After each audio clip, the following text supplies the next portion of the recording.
go out there, because coaching has become sophisticated. Coaching has moved from the level of saying, yes, you can do it. Scientific knowledge is expected in our community. Who are the best people who can do that in our community? Teachers. And difference maker on the ground. You must stand up and make yourself available. If we are able to empower a teacher on the ground, we have empowered the nation. And teachers are guaranteed to be at our communities, wherever our communities are, more than any other thing. But perhaps today I shouldn't be talking much about that, but rather to say, we acknowledge, not to say, continue doing that usually.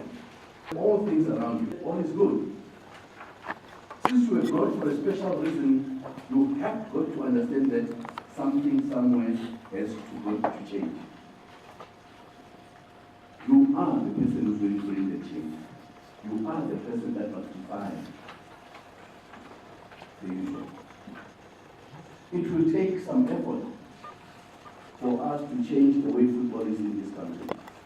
I know there's so much expectation from the senior national team, but I must tell you, the truth is we are still very far. Yes, we do go out there and say, yes, we'll make it, because we can't go out and say, we can't make it. But the truth of it is, we have a lot to cover. 2 weeks is Italy. On a mission to try and check how come they've consistently lie on the top 5 in the world, top 10, I must say. And we discovered that 53 years ago, they started what we are doing today. And they are not going to stop improving whilst we are starting. Therefore, we need to appeal to all our teachers on the ground to go back to their textbook. I admire those days that whenever we're driving around, we will find teachers over the weekend. But all those things are gone. We know you look beautiful in your suits, but we are saying, at the same time, if we need to make a difference in this country, we need you to put on your textbook. We know there are wealth of coaches here, and I've seen a number of them who have made a difference. Go back. I know you are also a very good coach, but it's an amateur coach. I'm talking, I have got my CV tops coaching, but when last did you coach? So I guess we are. Everything's broken out the sleeves and share the legal skills. And knowledge, let's begin to do that. But the more coaches we have on the ground, the better our football is going to be. We are all here. My apologies if you're not a parent yet. As parents, I'm trying to cover my back. As parents, we have children, one or the other. If we play, besides TV games, which we tend to get so used to, let's move away. We do have a little piece of ground. It might not be that big, but that's where it starts. Shopping groceries. We also include 2 soccer balls for my little girl and my neighbor's son, who's so unfortunate. Products that are on the ground. The more kids will get involved. Remember, the kids' business is to play. You don't tell a child, go and kick a football. No, you put it down, you put the ball there.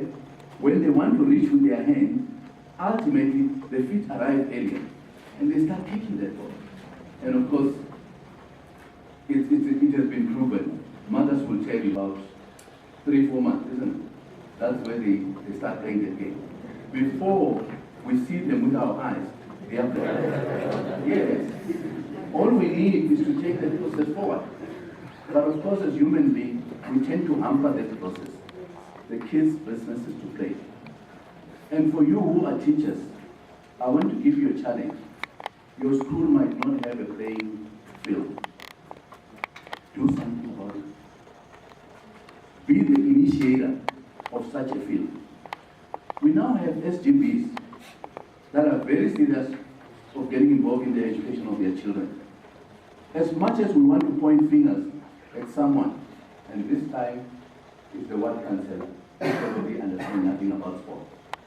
You too understand. Why don't you do it on behalf of the Ward Council, together with the parents? Put a little field. I know it has been our weakness, particularly us, to expect someone to come and put that field there. We've got to start doing things for ourselves. That's how it goes. If we don't do that, the status quo will never change. I know we see that when we send the Olympics team, who complains? All of us.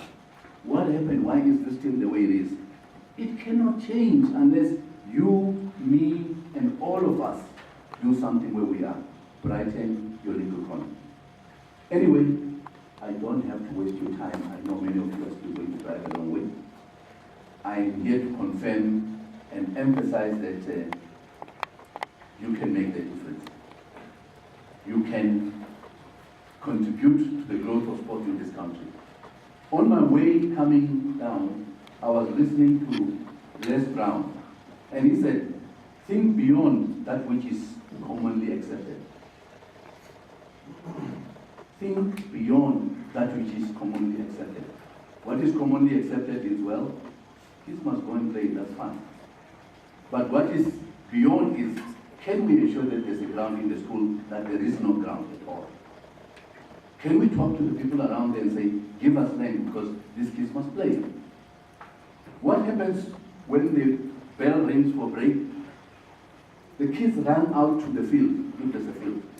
They will kick the nearest object that is there. Whether it's a stone or an empty tin of coke, they will play around it. That is what you need to create for them.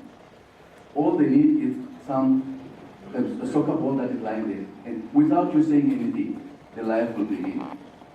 And he went on and said, don't let what people tell you get you down. And he was referring to what Sidney Pointer said on the measure of a man. In most cases, our dreams are killed by people who are saying, you cannot make it. And there's a research conducted about people who said, you can't make it. When you propose what I said now here today, to say let's have a ground here, some teachers will tell you it's impossible, you can't have it. But I must tell you, you can have it. And it takes, the research says, it will take about 17 people to come and tell you, you can have a ground here, you can have a ground, 17 times to change the idea of someone saying, you can't have it. I'm here to say, you must make that change. Let us see those playing fields where you are. We're going to be starting a new program with FIFA called Football for Health. It has to spread at every school. It's an informal way of playing football, but for health. Because physical education is no more at school. We've had many talks to say it's going to start. It has never started. Let me end up by saying, all of you read a lot of things about things happening at your association, meaning your motherboard example. One of them was the issue that there was a case of match fixing. We must confirm to you that that matter is now being handled. We have agreed with government and FIFA for a judicial commission of inquiry to focus on that, and soon that will be off our table. You also heard that if this organization is going concern, is their life. I'm happy that you're here and the lights are on. We paid our electricity bill. I'm happy that you're here. The CEO is here. He got his salary. I'm happy that you're here, that when you walked around, you realize that there are securities out there mending what is happening around our association. We have cleared the issues because it was an issue of people not understanding our finances. Football depends on the goodwill of these honorable members from businesses. What they put in is the one that makes us continue with our business. Post-World Cup, things were never the same. And those are reality. And the world over, the economy is terrible. Countries are closing down. We just heard the story of Cyprus currently. where investors lost nothing less than 36% of their investment. That's the reality. But I'm just happy to inform you that we were in Parliament. Honorable Masibuko was there, our CEO was there. We explained to Parliament the confusion that was being caused out there, and they were happy that indeed we are a going concern, and we will continue to make things happen in the interest of this country. With those words, I want to wish you well in this AGM, and this confirms that SASFA is accountable to its members, and we appreciate the rigorous debate that should happen today. There's nothing wrong in questioning whatever is out presented by your executive. It's for the health of an organization. The moment an organization stops questioning itself, then it's dead. You may as well close shops. With those words, President, I hope I didn't schedule your meeting so that they should ask many questions. Do not ask many questions because I said so. Ask them because they are supposed to be asked. All the best. Thank you.